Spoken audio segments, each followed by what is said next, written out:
a brother and 3 sisters. నాకు ఒక సహోదరుడు, అలాగే ముగ్గురు సహోదరులు. Now my mom worked for FIBA radio. నా యొక్క తల్లి ఫీబర్ రేడియో కొరకు పనిచేస్తూ And ఉండేవారు. she was there as the assistant director. She worked for almost 34 years. ఆమె 34 సంవత్సరాల పాటు ఆమె ఫీబర్ రేడియో తరపున పనిచేసి ఉన్నారు. And my father is a scientist. నా తండ్రి సైంటిస్ట్ గా ఉండి He's an ఉన్నారు. aerospace scientist. ఆయన Aerospace. సైంటిస్ట్ గా ఉండి Vehicles for satellites. విమానాలు పంపించడంలోను, అలాగే శాటిలైట్స్ కి పంపించడం విషయంలోను, రాకెట్స్ తయారు చేయడం విషయంలోను అదిలో ఉన్నారు ఆయన. He was hoping that at least one of the 5 children will walk in his way. ఈ 5 పిల్లల్లో కనీసం ఒక్కలైనా నేను వెళ్ళే ఈ మార్గంలో వస్తారు, ఇందులోకి వస్తారు అనుకున్నారు నాన్నగారు. Not even one person walked. కానీ ఒక్కళ్ళు కూడా ఆయన వెళ్ళిన మార్గంలో నడవలేదు. In fact, all the 5 of us became pastors and missionaries. నిజాన్ని చెప్పాలంటే మేము 5 కూడా పాస్టర్ గారులుగా, మిషనరీలుగా మేము తయారై No, ఉన్నాం. please, I will be an evangelist or a traveler. నేను ఒక సువార్థికుడుగానో లేక ప్రయాణికుడుగానో ఉంటానని నేను ఎప్పుడు అనుకోలేదు. I joined the Bible college when I was 17. నేను 17 సంవత్సరాల వయసులో ఉంటుండగా బైబిల్ కాలేజీలో చేరాను. I told you till 16 I was a broken child. 16 సంవత్సరాల వయసు వచ్చేటంత వరకు విరిగి నలిగినటువంటి జీవితం నాది. I had no passion for studies. చదవాలనే ఆశ నాకు లేనటువంటి వాడిని. As I told you in the afternoon, when the teachers refused to answer my questions, I lost my interest in నేను studies. ఎప్పుడైనా ఏదైనా ఒక ప్రశ్న అడిగితే ఆ యొక్క టీచర్ నాకు జవాబు ఇవ్వడానికి ఆమె అంగీకరించనప్పుడు నేను ఇక చదవడం మీద నాకు విరక్తి వచ్చేసింది. My parents used to pay me for every hour to study. నేను ప్రతి గంట నేను చదవడానికి అన్నట్టుగా నా యొక్క తల్లిదండ్రులు ఏది చెల్లించాలో దాని మూల్యం చెల్లిస్తుండేవారు. Now Jesus comes into my life at 16. నా 16వ వయసులో ఏటలో యేసు నా జీవితంలోనికి వచ్చారు. This was a crucial time in my life. ఇది నా జీవితంలో అతి ప్రాముఖ్యమైన ఒక క్రూషియల్ గా ఉండినటువంటి సమయం. Because I'm thrown out of school. ఎందుకంటే అప్పటికే నన్ను స్కూల్లోంచి బయటికి గెట్టేశారు. And I have no future. నాకు భవిష్యత్తు ఏం తెలియటం లేదు. Medically, doctors told me you have 6 months to live.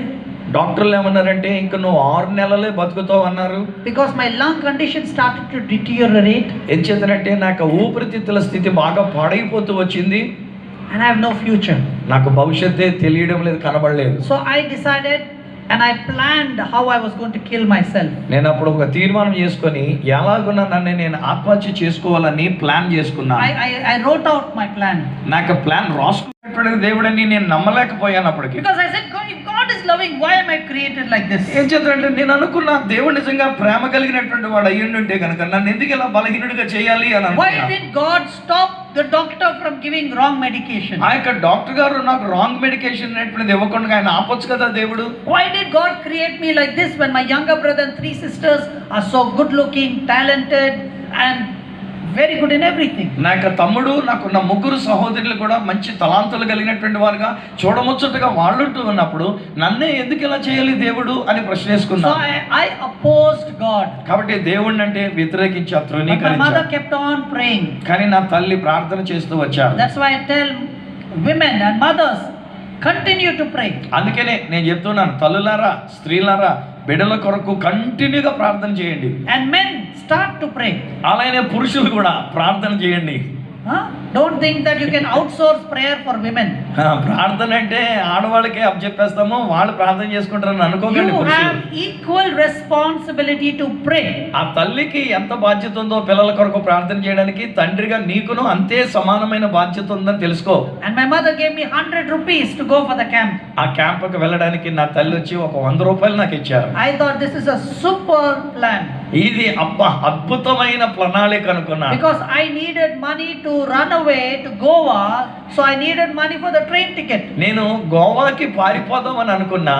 ఆ గోవాకి వెళ్ళాలి అని అంటే నాకు ట్రైన్ టికెట్ డబ్బులు కావాలి. ఇప్పుడు మా అమ్మ ఇచ్చిన అబ్బా ఏం అద్భుతం అనుకున్నా. So my mother became a helping hand for my project to kill myself. నన్ను నేను ఆత్మహత్య చేసుకోవడానికి నేను వేసుకున్న ప్రణాళికకి నా యొక్క తల్లి సహాయపడుతూ నాకు కావలసిన ఆర్థిక వనరులు ఇచ్చింది అనుకున్నా. That is what I thought. అని నేను అనుకున్నా. So I went to the youth camp. నేను ఆ యూత్ క్యాంప్కి వెళ్ళా. I was not interested in anything. ఏది విషయంలో కూడా నాకు అసలు ఆసక్తి లేదండి. I was sitting in the last row. ఆ వెనకాల వరుసలో కూర్చున్నా. Didn't listen to anything. ఏమి వినేవాడిని కాదు అసలు. Even if I listened, nothing went into my head. ఒకవేళ నేను విన్నా ఏది కూడా నా బుర్రలోకి వెళ్ళింది కాదు. But on the second day, I heard the audible voice of Jesus Christ. అయితే రెండవ రోజున ఆ యేసుక్రీస్తు వారి యొక్క వినగలిగినటువంటి ఒక శబ్దం స్వరం నేను విని ఉన్నా. It was not an imagination. అది ఊహాగానం కాదండి. It was the actual voice, like how you are hearing me. అక్షరాల మీరు నా మాటలు ఎలాగైతే వింటున్నారో అలాగనే ఒక స్వరము నేను విని ఉన్నాను. Jesus spoke to me. యేసు నాతో మాట్లాడి ఉన్నారు. He said, even though you are called useless, I want you. నీవు పనికిరాని వ్యక్తివని పిలువబడినప్పటికీ నీవు నాకు కావాలి అన్నారు ఆయన. I said, I'm going to die in 6 months. What will you get? అప్పుడు నేనన్నా ఒక 6 నెలల్లో నేను చచ్చిపోబోతున్నాను, నా నుండి నీకేం దొరుకుద్ది అన్నాను. He said, you surrender your life and I will transform your life. అప్పుడు ఆయన ఏమన్నారంటే, ప్రభువారు ఏమన్నారంటే, నీ జీవితాన్ని నాకు సమర్పించుకో, నేను నీ జీవితాన్ని రూపాంతరపరుస్తానన్నాడు. So I surrendered my broken life to Jesus. అలాగ నా పగిలిపోయిన ఈ నా జీవితాన్ని యేసయ్యకు అప్పగించుకున్నా. After the third day, I came back to Bangalore. 3 రోజులు అయిన తర్వాత మరలా తిరిగి బెంగళూరుకి I వచ్చాను. started to see a change in my life. నా జీవితంలో ఒక మార్పు జరగటం నేను చూస్తూ And వచ్చాను. at 17, I joined the Bible college. 17 సంవత్సరాల వయసులో బైబిల్ కాలేజీలో My చేరాను. passion to study just exploded. నేను చదవాలి అనేటువంటి నా ఆశ, నా తృష్ణ బాగా ఎక్కువైంది. It was so good that I got a double promotion. నాది ఎంత బాగా మంచిగా ఉండింది అంటే డబుల్ ప్రమోషన్ వచ్చేసింది From నాకు. the first year, I went to third year. నేను ఫస్ట్ ఇయర్ అయిన తర్వాత 3వ సంవత్సరంలో చేరాను. My principal called my mother. నా యొక్క ప్రిన్సిపాల్ గారు నా తల్లిని పిలిచారు. She said, we have a problem with your son. అమ్మా, నీ కొడుకుతో ఒక సమస్య ఉంది అన్నాడు ఆయన. My mother said, well, we always have had problem with our son. అప్పుడు మా తల్లి గారు ఏమన్నారంటే, మా కుమారుడితో మాకు ఎప్పుడు ప్రాబ్లమ్స్ ఏనండి అన్నారు ఆవిడ. So my mother asked, what is the problem? అప్పుడు అడిగారు, ఏంటండి సమస్య ఏంటండి మా అబ్బాయి My విషయంలో. principal said, he is studying too much. అప్పుడు ప్రిన్సిపాల్ గారు ఏమన్నారంటే, ఈయన మరీ ఎక్కువ చదివేస్తున్నాడమ్మా అన్నారు. My mother was shocked. She said, we never had that problem with our son before. అరే, మాకెంతకు మునుపు మా యొక్క కుమారుడితో ఈ సమస్య ఎప్పుడు రాలేదు, ఇంత ఎక్కువగా చదవడం అనేటువంటిది. When transformation comes, it just changes everything. ఎప్పుడైతే మనలో రూపాంతరం అనేటువంటి జరుగుతుందో పరిస్థితులు అన్నీ కూడా మారిపోతాయి యవనస్తులారా. God's ways are higher than man's ways. దేవుని యొక్క మార్గములు నరుని మార్గముల కంటే ఉన్నతమైనవి. So I finished my theological studies. Theological వేదాంత విద్య ముగించా. And my goal was to be the youngest PhD holder in theology. నాకున్న గురి ఏంటంటే ఈ యొక్క థియాలజీలో పిహెచ్డి చేసిన అతి పిన్న వయసు కలిగిన వాడు అనే పేరు తెచ్చుకోవాలనుకున్నా. I went to do my masters. Masters degree చేయడానికి వెళ్ళా. I was very proud. నేను చాలా అతిశయంగా ఉన్నా. I got 100% in Hebrew. హీబ్రూలో 100% వచ్చినాయి నాకు మార్కులు. But in the master's degree, I was such a young kid. కానీ ఆ మాస్టర్స్ డిగ్రీకి నేను చాలా చిన్న కుర్రోడ్ని అయిపోయాను. I was 21 years old. అప్పటికి 21 సంవత్సరాల వయసు. And the principal said, do you have any experience? అప్పుడు ప్రిన్సిపాల్ గారు అడిగారు, నీకేమైనా అనుభవం ఉందా అన్నాడు ఆయన. Any field experience? నీవు పని చేసినటువంటి ఒక ఫీల్డ్ అనుభవం ఏమన్నా ఉందా అని అడిగాడు. I said, no, but I have 90.1%. నేను అన్నాను కదా, 90.1% మాత్రమే నాకు ఉన్నదండి అన్నాను. No, I have marks card 90.1%. No, my marks. Marks నాకు మార్క్స్ 90.1 అంతవరకు వచ్చినాయి నా మార్కులు. So I am the first rank holder in my college, but I have no experience. కాలేజీలో అయితే ఫస్ట్ ర్యాంక్ అండి, కానీ అనుభవం అయితే ఏమీ లేదు నాకు. He said, you need experience. నీకు అనుభవం కావాలి అన్నారు ప్రిన్సిపాల్ గారు. So you go and do some field work. కాబట్టి నువ్వు వెళ్ళు, అందుకు ఏదైనా సేవ చేయడంలో కొంచెం అనుభవం సంపాదించుకున్నాడు. I was shattered. నేనంతా చెదిరిపోయినట్టు అయిపోయింది నా పని. All my dreams went off. నా కలలన్నీ చెదిరిపోయినాయి అండి. I went back to Jesus. నేను మళ్ళీ యేసయ్య దగ్గరికి వెళ్ళాను. I said, Jesus, I wanted to be the youngest PhD holder. యేసయ్య, నేను అతి పిన్న వయసులో పిహెచ్డి చేసినటువంటి వాడికి అనిపించుకోవాలని నేను అనుకున్నా. Jesus asked, why? అప్పుడు యేసయ్య అన్నారు, దేనికి? I don't have an answer. దానికి జవాబు లేదు నా దగ్గర. You see, many times we'll say, I want to become a pastor. చాలాసార్లు మనం అనుకుంటాం, నేను ఒక పాస్టర్ గా I want to అవ్వాలనుకుంటున్నానండి, become an evangelist. నేను ఒక సువార్థికుడిని అవ్వాలనుకుంటున్నానండి. Somebody asks you why. ఎందుకు అని అడుగుతారు ఎవరైనా. Deep down inside, do you have an answer? లోపల హృదయంతరంగంలో మనకు ఒక జవాబు ఉంది. I want to become a teacher. నేను ఒక ఉపదేశకుడు కావాలి. I want to become an IT professor. నేను IT ప్రొఫెసర్ గా ఉండాలి. But deep down, do you have the passion for that? అయితే లోపల హృదయాంతరంగంలో దాని కొరకైనటువంటి ఆశ నీవు It కలిగి is ఉన్నావా? so important to be in the center of God's will. వీటన్నిటి విషయంలోనండి దేవుని యొక్క చిత్తం అనేటువంటి దాని కేంద్రంలో మనం ఉండాలి. And I said, God, what is your way? అప్పుడు నేను అడిగా, దేవుడా నీ మార్గం ఏంటి? My plans are gone. నా యొక్క ప్లాన్లన్నీ పోయినాయి. He said, Benny, I want you to be an evangelist. అప్పుడు దేవుడు ఏమన్నాడంటే, యేసు ఏమన్నాడంటే, బెన్నీ నువ్వు సువార్థికుడు కావాలి అన్నారు. Now, all my theology will go for a toss. ఇదేంటిది, ఇప్పుడు నేను చదువుకున్న వేదాంత విద్య అంతా పోతుంది అవతలకి. Because many times as an evangelist, your communication has to be simple. మనం సువార్థికుడిగా ఎవరికైనా ఏదైనా చెప్పాలనుకుంటే వేదాంతం చెప్తే ప్రయోజనం లేదు. ఎంత సింపుల్ గా మాట్లాడితే అంత మంచిది సువార్థికుడికి. I wanted to use big words and foreign languages. నేను పెద్ద మాటలు వేదాంతానికి సంబంధించిన మాటలు ఏదో మాట్లాడాలని అనుకున్నా. But God says, I want you to be an evangelist. కానీ దేవుడు ఏమన్నాడంటే, నీవు నా కొరకు ఒక సువార్థికుడిగా ఉండు అన్నాడు ఆయన. His ways are different. ఆయన యొక్క మార్గాలు వేరేగా ఉంటూ ఉన్నాయి. He said, I will make you an instrumental musician. నేను నిన్ను ఒక వాయిద్యం వాయించేటువంటి వానిగా చేస్తాను అన్నాడు. But I wanted to be a singer.